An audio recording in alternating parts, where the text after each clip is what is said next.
Hi and welcome back to my channel. My name is Kira and I make content all about decluttering and minimalism.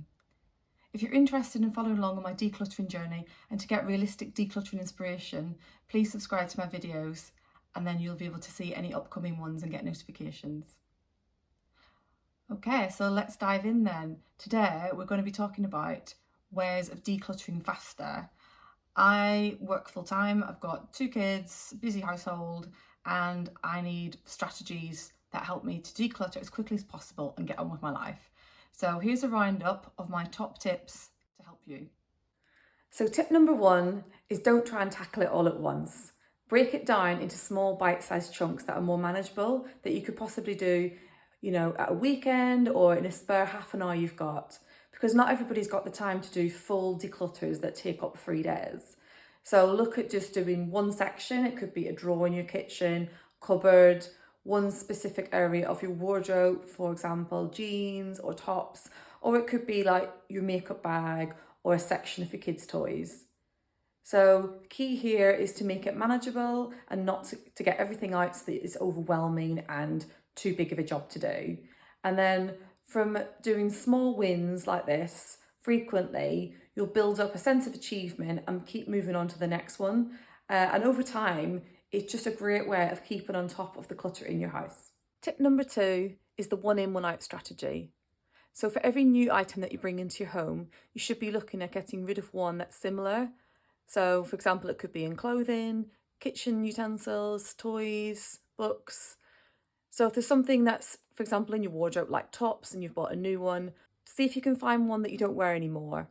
And this will help to keep on top of clutter and overcrowding. Because if you're constantly bringing new items into your home and not getting rid of anything, you're just going to build up and build up into an unmanageable amount of stuff.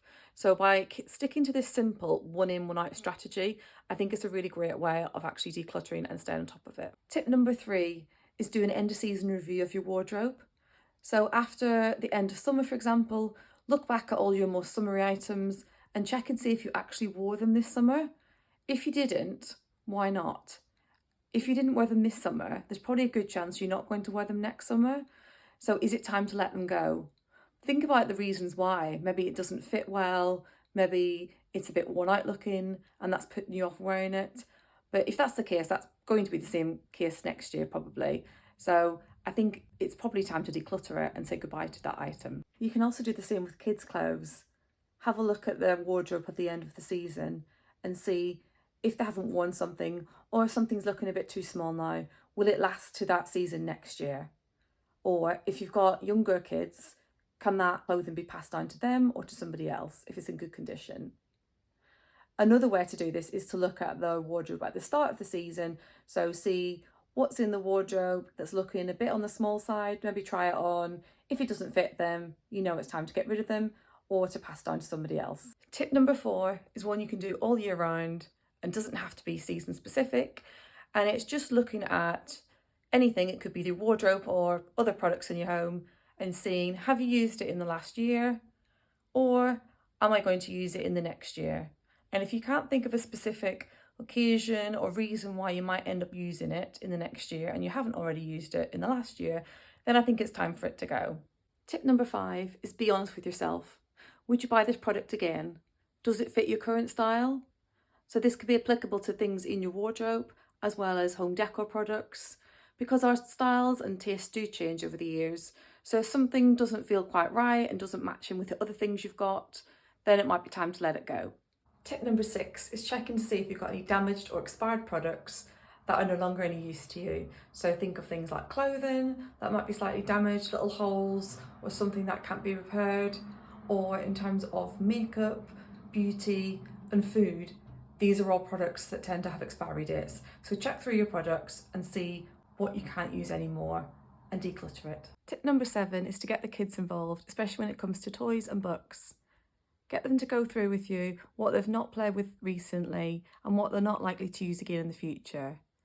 It's also quite useful to do this before Christmas and birthdays so that you can create space for new incoming toys and books. Tip number 8 is to have a dedicated donation area somewhere in your house.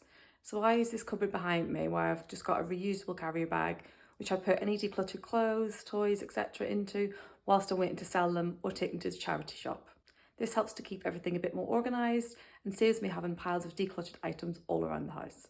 Tip number 9 is to have an exit strategy. I think this is the most important tip actually, because if you don't take all of these things out of your house, you're just going to have a lot more clutter lying about all over the place, which is not good. So how I've decluttered over the last few years is looking at selling my items, giving them to charity, friends and family, and things like that.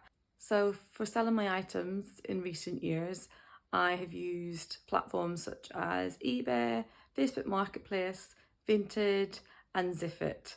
I think that's now called World of Books actually. And I've made over £2,000 doing this, so it's definitely worthwhile to do, especially if you want to raise a bit of extra cash as well. And then in terms of giving to charity, obviously make sure the products are in good condition. You can take them to charity shops. There's specific ones for toys, which my kids take their old toys to. We also have charity collection bags that come through the letterbox, which are quite helpful. So you can leave them outside your door on a designated day and they will come and pick it up for you. My kids' school also do something similar, which is called Bag to School, and you get collections every so often from the school, and then any money raised from that will go to the school, which is great. There's also giving things to friends and family, so gifting them to people who've got younger kids than you, so clothes, things like that, and toys, it's especially good to do that. Another thing you can do, especially with things like school uniform where you can't donate that to charity, is see if your school will take it. Sometimes the PTA can sell on pre-loved items to raise funds for school, or sometimes local shops also do swap shops as well. So that's some mindful ways of decluttering and getting things out of your house faster. So that's 9 tips on how to declutter faster. Let me know if you think I got them all. Is there any tips you've got that I've not mentioned? Let me know in the comments if you've got any extra ones. And thanks for watching. Please like and subscribe if you would like to get notifications about future videos, and I will see you in the next one. Bye.